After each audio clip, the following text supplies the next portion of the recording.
Hey everyone, welcome back to another episode of Melanin MVP. My name is Angela Hollowell and I'm your host. And today I'm here with Badia Weeks, who is a Hyrox competitor aiming to be the first Black woman champion of Hyrox. Badia, thank you for joining me today. Yeah, thank you for having me. I'm super excited for the conversation that we're going to get into today. I want to start with your most recent Hyrox competition. Tell me how that went. So, my most recent and was my first Hyrox competition was down in DC at the beginning of March. It was exciting. It was scary. It was fulfilling. It was so many different things all at once, a culmination of me getting to start my redemption arc into sport. Hyrox is by far the hardest thing that I have ever done in my life physically. I still think swimming is hard. But I think the biggest difference between Hyrox and swimming is like swimming, even though I was a distance swimmer, max you're maybe swimming hard for 15 minutes. But going into Hyrox, you could be out there for an hour, 90 minutes, 2 hours, depending on your activity level and your fitness level. And it's also a race where you are at zone 5 the whole time. My average heart rate was at 185 beats per minute at the end of the race. So it is like insane to be managing that in the middle of the race. So I face several different obstacles mid-race, from falling due to poor rope management on the sled pull to my foot losing circulation at some point to catching a cramp to almost having an anxiety attack because your body is just not used to having a sustained heart rate for that long. Definitely was challenging, but I was so grateful to have, my team of people that were out there that were cheering for me, that, did not let me do it by myself. That made all the difference in the world. We persevered, we overcame, we crossed that finish line. And I was so unbelievably proud of myself. I could do nothing but cry at the end for so many reasons. Of one, I can't believe I did this. Two, I'm so glad that it's over. And three, that, this is so much bigger than me. And that realization really hit at the finish line. So it's kind of like a little overview synopsis of like the race from my perspective. So tell me about training for this race and why you decided that a Hyrox competition was going to be your re-entry into being a competitive athlete. Training for Hyrox is something that I have been digging into more as I'm now about 9 weeks out from my next race. It is completely different from anything that I've ever done before, because Hyrox athletes are what we call hybrid athletes. And what that means is that you have to not only balance being able to do strength and speed and power and endurance and like pulling from all of these different buckets and then knowing when and how much to give in those different buckets. So it has been learning how to work through like, okay, I need to balance running, but I do also need to do strength training, but I do also need to do mobility and stability. So it's like so many different facets of training components, which is, as somebody who's an exercise science person and personal trainer, like a really interesting thing to learn how to program. But in terms of how did I get into Hyrox as an athlete, I had several years out of my athletic journey, and I kind of just like fumbled around. I come from a competitive swimming background. I knew I wasn't going back into competitive swimming. And I was just trying to figure out like, what do I even enjoy? What do I like that's outside of the pool? So, I did dabble with powerlifting, and that was originally going to be the sport that I planned on pursuing. But I think, kicking into my exercise science brain, I realized that I'm not built to be in a power lifter and compete at the level in which I wanted to. The reason being for that is I was never a sprinter. I was always an endurance swimmer. And so there are some people that are just designed to have that high power output and those fast twitch muscle fibers. And there are other people like myself that can hold pace all day long and endure and keep going. So I knew that even though I could train as hard as I wanted to for powerlifting, as hard as I could go, I could never be as good as the person that was going equally as hard and was genetically predisposed for that event. And so getting into Hyrox being an endurance sport was an interesting transition because I did not run. Before I started training, I could not run a mile without stopping. And Hyrox is composed of 8 kilometers worth of running that is broken up, but in total, that's about 5 miles. So going from about to die trying to do 1 mile to being able to do up to 5 miles with a whole bunch of stations interwoven in between it, it's definitely challenging. So I had to get into running. I took a class. A Hyrox class was the gateway drug into joining the sport. And I realized that I'm good at this. Like my biological clock snapped right back into place. I was able to hold pace like I knew myself to be able to do in the pool. And so I immediately identified that I had the unique gifts and talents to be excellent at this. And so onto the training journey to actually not just rely on talent. You referenced swimming a couple of times. You grew up as a competitive swimmer. Talk to me about that because you started fairly young and then you went through high school. So how did that go for you? How did you feel about being in the water so much and just being a competitive swimmer? Swimming has always been a part of my life. I learned how to swim as an infant. And I was the kid like watching the Olympics and like was watching swimming. And I was like, yeah, like that's what I want to be when I grow up. And my parents took that statement very seriously from like 3-4-year-old Dia, and threw me into the sport, started competing at 5, and got a chance to be really successful. I got a chance to compete at a national level in swimming. But I think one of the drawbacks of being a Black woman in the sport is that there's just not a lot of people that look like you.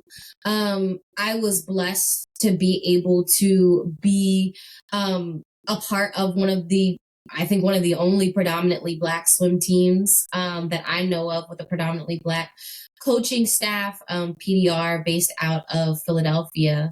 But it was so challenging with not only being Black, but also being good in Black, because you could never just be good for being good. It always had to be some sort of thing that you were doing, whether you were cheating, just the wild comparisons, like being compared to animals, being compared to a boy, being like all of these different things that were entering into the conversation. And so to have your body compared to have your skin compared to, your hair compared to from such a young age definitely like impacts your self-esteem, your self-confidence, your identity, your self-worth. So that was definitely something that was challenging for me within the sport. But I'm grateful that I had the opportunity to learn how to swim because there's so many people that look like me that don't have access to not only just like the life-saving skill of swimming, but being able to participate in it as a sport. And I can say that it has formulated so many aspects of who I am today. But unfortunately, just due to the culminations of things that you are dealing with in the sport as a little Black girl, and then also just life doesn't start lifing at those points in time either.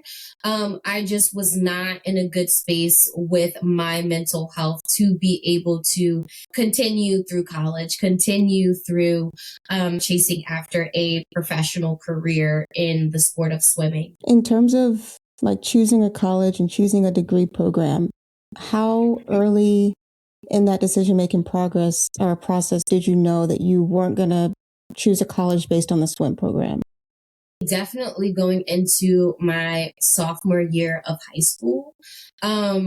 To compete at the level that I did, I was practicing 20 plus hours a week, which is an insane amount of hours to be able to be putting in, and also being a high level academic student as well.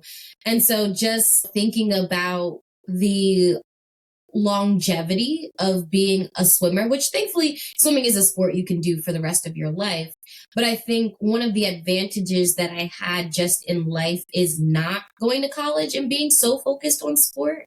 Because I think even more so, your identity gets wrapped up into your being. And I think a lot of the times you don't extract the things that you should out of your degree program, out of being a college student, getting a chance to do internships and things of that nature. So then when that life after sport does kick in, especially if you don't transition into the professional athlete space, I think it makes it very challenging to then explore like career, because your whole life has been centered around sport.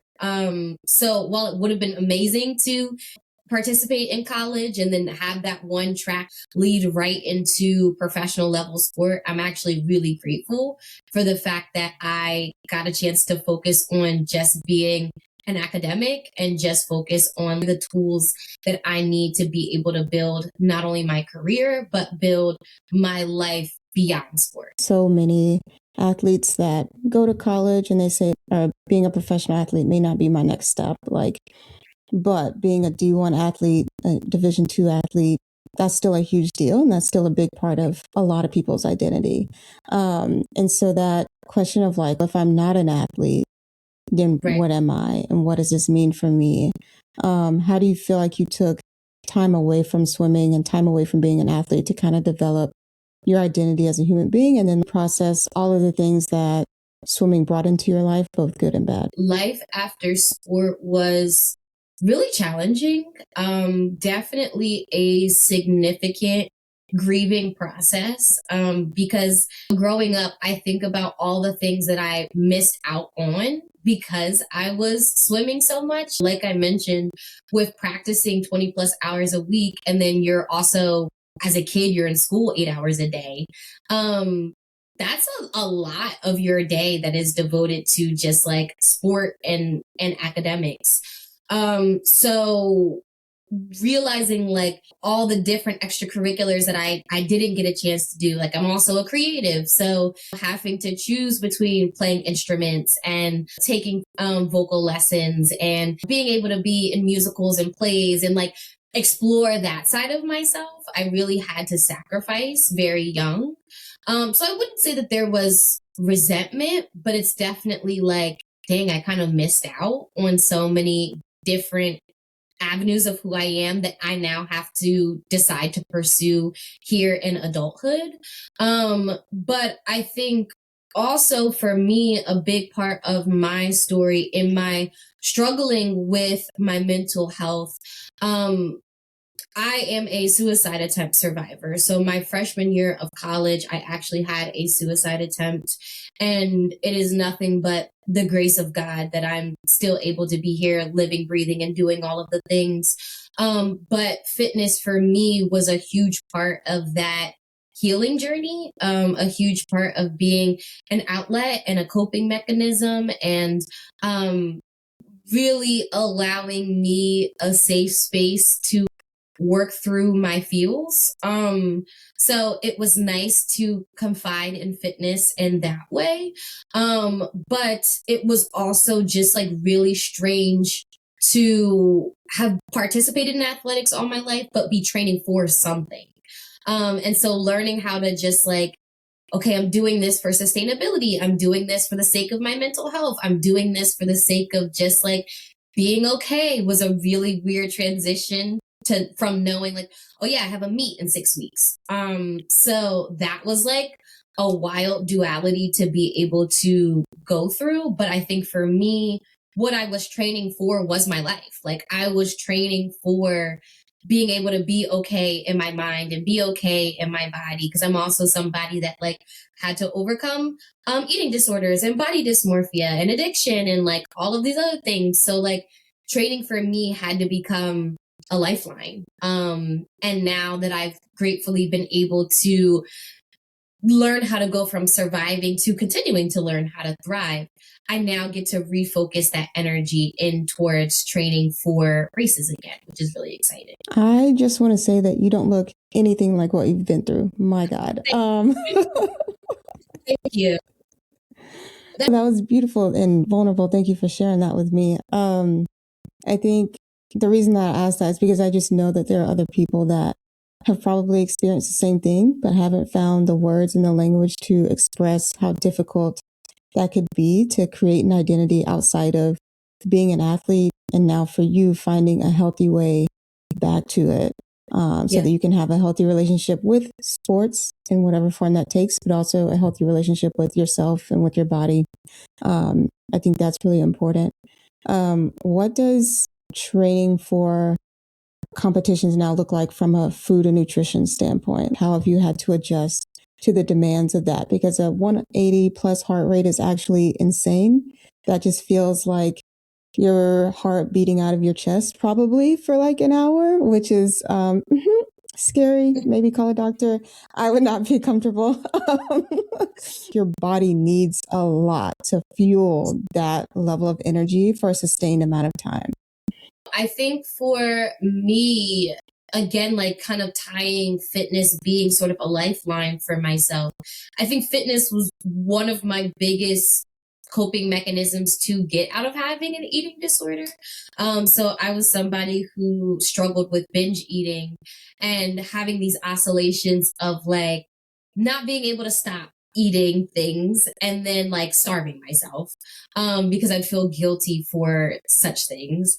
And usually the things that I was binging were things that didn't fuel my body to train, but to just like feel good and energized in everyday life. And so committing to training to something has forced me to be so disciplined with my eating because exactly like you said, if I don't have the proper fueling and nutrition in my body, being able to sustain that degree and measure of work would just be impossible. I am a meal prep queen. I grew up my mother meal prepping. So like she would cook on Sundays and Monday through Friday, you knew what you were going to eat. And then you get a little flex on Saturdays and Sundays. But I'm so grateful for that experience as a kid because it made it a lot easier for that to translate over into adulthood. And that was just like a normal for me.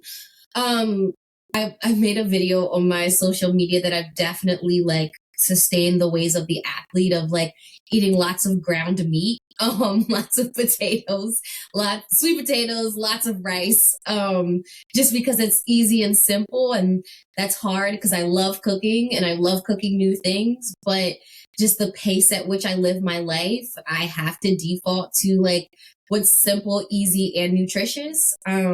So, you know, finding what it looks like to be able to find food that you enjoy, but also find food that is going to meet your goals is interesting. So I wouldn't say that I do a bunch of like tracking anymore. I think being somebody who, you know, comes from an eating disorder background, it can become compulsive. But definitely like did go on a weight gain journey for a long period of time. So you have to understand macros, you have to understand calorie needs, you have to understand like, you know, what all of those sorts of things look like. So it's really just been finding food that I enjoy that sustain my goals from a macro perspective. But also I don't believe in living on a diet. Like I love me a good cookie, cake, donut, all the things. And I believe that that is a part of like making the nutrition side of athletics sustainable. I love that. And I can appreciate that as a fellow meal prepper, but also who will go through Chick-fil-A for a milkshake. Talk to me about the work you do in association with your degree. So part of your degree is exercise science. So you were never fully away from body movement and understanding people's body and exercise and things like that. Talk to me about how that career has kind of been helpful for you and keeping you close to athletics. Yeah, absolutely. I'm so grateful that like I chose my degree and I still work in my degree and now I get to train and coach myself. I think that that's one of the nerd cool parts about being an athlete for me is like I get to be an exercise scientist for myself and I get to like do tests and figure out like what works best for me. My work revolves in two different buckets. One, I am a founder of my community movement collective called NDURE. And really that was birthed out of my need to endure, my need to be able to utilize fitness as a means to be able to endure, but also my reflection point on, I'm somebody who comes from an athletic background, had a mother that meal prepped, got my degree in exercise and sports science, became a certified personal trainer, became a certified wellness coach, and I still struggle, right? Like it's still not easy for me to get up every day and make the right decisions for my goals. And so it made me reflect on my community members that don't have that background and how much harder it has to be when you don't have the expertise, when you don't have the community support, when you don't have the muscle memory of doing all of the things. And so that is why I birthed NDURE, to create a space where people can get the support necessary to being able to live their healthiest life. And so I really try to remove the barriers to that. So one, everything that NDURE does is free and low cost, so that people get the opportunity to experience different modalities of fitness on a weekly basis and not have to view cost as a barrier for that.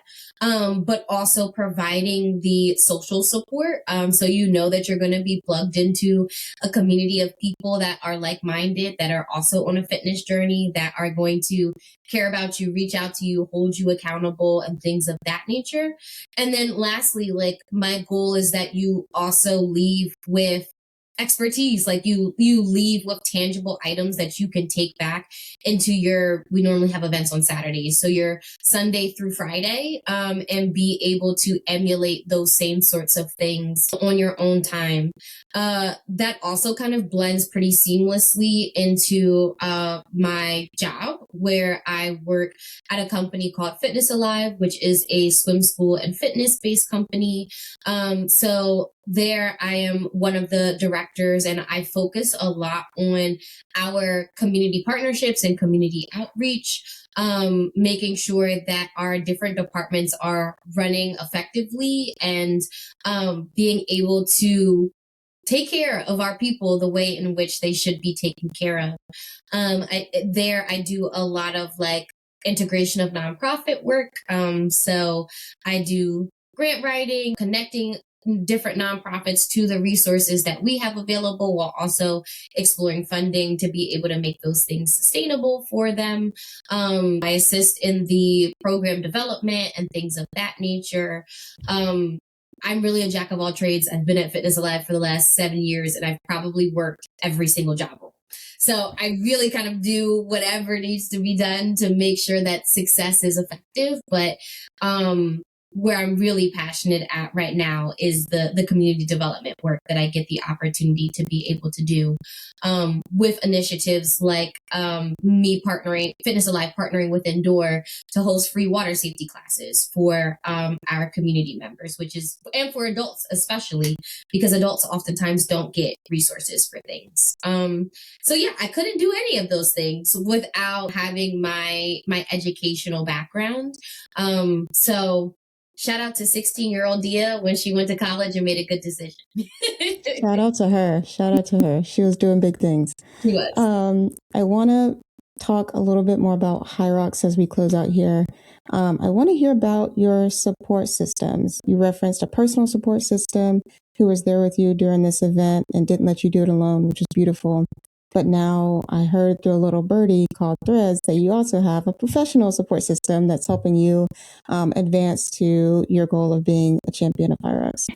Support in Hyrox is critical because there were so many moments I just wanted to break down in tears. And thankfully, I had my parents, I had my sister, and I had a couple of my friends that were traveled down to DC with me and were there every step of the way. So shout out to them for not only yelling at me to keep going, but also making me laugh mid-race, which was necessary too, but also like yelling scripture at me to remind me that I can do all things through Christ who strengthens me. Like they were just so perfect at playing their role and making sure that I had that social support to be able to keep going. My family, my friends, they ride for me. They love me down. So I appreciate them for never letting me go through any of the things by myself. And then in terms of professional support, it has definitely been so interesting because Hyrox is a predominantly white sport. A little bit of context, like they send waves out every 10 minutes of people. And in the starting tunnel, there was probably about 70 other women with me. And there were only three people of color, including myself.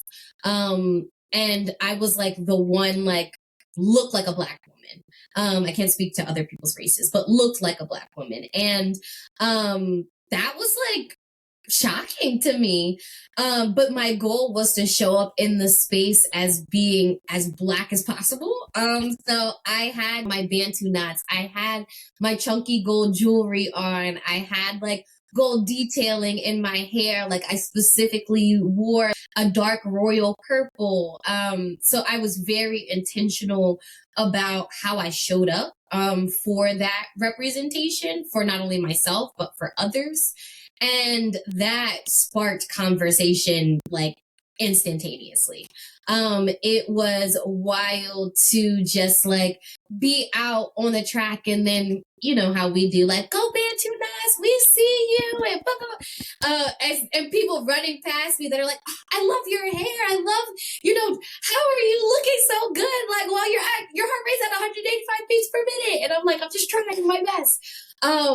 But I've been able to use that as a conversation piece to not only further my personal goal of becoming the first Black Hyrox world champion, but to really be a pillar of diversity in sport, to be someone that people can look to and say, wow, she looks like me, she talks like me, she comes from a place like me, and I get the opportunity to now feel empowered within myself. So diversity, equity, and inclusion and accessibility in sport is something that is really important to me. And it's been so amazing to see brands and companies and organizations that want to get behind that and help support me in this journey that I'm going on. Like my goal is not just to compete, but when I go to Hyrox New York City, I plan to host a meetup with all of the athletes of color, and non-athletes of color can come too. But the goal is to like really build community in this space and connect people with one another. It excites different brands. So I've gratefully gotten sponsors to not only help me with getting training equipment and gear, but also helping to support me in terms of like travel and race registrations, and have a couple of things in the background working out. And that's the plug to follow me on social media to see as I continue to be more specific and tell people about like what's going on in the journey. But I'm super grateful that people see the trajectory that I'm on and want to help support it. So huge shout out to the people who know who they are, helping me to make it one step at a way. I love it. I love it. I think that was a beautiful note to end on. Thank you so much for coming on, sharing your story. And I'm so excited to see you compete at Hyrox New York. Yes, thank you for having me. Can't wait.